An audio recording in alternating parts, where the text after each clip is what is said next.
What's up, guys? Mitch from respectmyregion.com here with a little news update on the cannabis market. Today I was scrolling Instagram, and on Beard Bros Pharms page I saw them aggregate an article from the Washington Post. So the article appears on the Washington Post, but I was made aware of it from Beard Bros Pharms. Got to pay homage to where I learned that from. Shout out Beard Bros Pharms, always doing a great job of letting people be updated with the hot and new things going on in cannabis. Respectmyregion.com is another great place to do that, but Beard Bros, definitely someone that you must follow if you're interested in cannabis news, cannabis industry. Anyways, let's get down to it. So the article, my head is blocking the title, but basically there is a surge of cannabis being illegally smuggled from the U.S. into Mexico. Yes, from the U.S. into Mexico. Historically, not just cannabis, but drugs in general are smuggled from Mexico across the border into the U.S. It's been a huge political topic for decades, and probably will continue to be for decades. But we are seeing a surge of just demand for California cannabis. It's no secret that California cannabis, again, for decades has been exported across the United States. It's in high demand. Cali Bud, Cali Kush, whatever you want to call it. People all around the country and obviously all around the world want to get their cannabis from California. California is known to be the mecca of cannabis, whether it's the quality of cannabis, the culture of cannabis, the celebrities around cannabis. California is where cannabis thrives. It sets the tone for genetics, breeding, and since the medical market, not even legalization, before it went fully rec, branding, brands, and names, and brands associated with strain names started to carve out high demand everywhere. And as we've moved into recreation, which has allowed a commercialization of the product, cannabis is now a consumer packaged good where you could buy the same Runts strain grown in Maine, you could buy it in Oregon, you could buy it in Oklahoma, you could buy it in all these different medical and recreational markets, but people want real Runts, Cali Runts, and that's just one strain name. But if you listen to hip hop music or follow hip hop culture, the term real Runts is something that you see people brag about online. You hear it in lyrics, you hear it all over. New York there's been a huge influx of Runts up there, whether it's fake, whether it's real, but there is a high ticket and high demand for real Runts from California in the Runts packaging actually grown out there. That is no secret. That is something is widely known across the culture. And now we are seeing other strains being smuggled out of California into other countries. And it's kind of ironic that cannabis is being smuggled the opposite way. People are taking the risk to smuggle cannabis into Mexico, who's on their way to legalizing cannabis. But there's such a demand for California cannabis that we're seeing this phenomenon happen. It's not surprising. It's a little bit entertaining, honestly, when I woke up and saw this headline.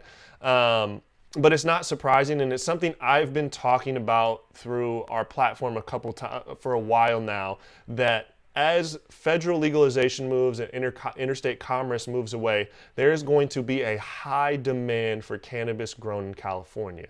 If you grow cannabis or have a brand outside of the state of California, you soon will be competing not only with the economical competition of, people can produce greenhouse cannabis in California or outdoor cannabis at a large scale, and they're already doing so. If you look at numerous brands, Raw Garden, Glass House brands, various people along those are producing large scale cannabis, greenhouse cannabis in California, where it's a very low cost to produce when you look at greenhouse in the sunny state of California, and the soil out there. So economically and scale-wise, if you're outside of the state of California, it's going to be very hard to compete with California cannabis at a price level, at the supply chain level.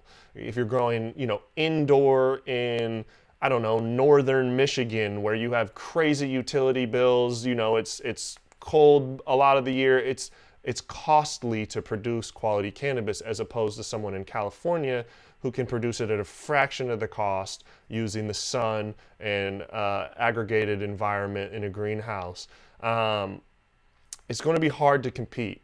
And when we look at what the black market is showing us, and now with this type of phenomenon, there is a demand for cannabis grown in California, period. In other states where it's legal, they're smuggling in cannabis from California, and it's being sold on the streets at a higher price than you can go and buy the similar strain in the legal market on the shelf. That is showing consumer demand against regulation, against laws, against current supply. There is a demand for California cannabis.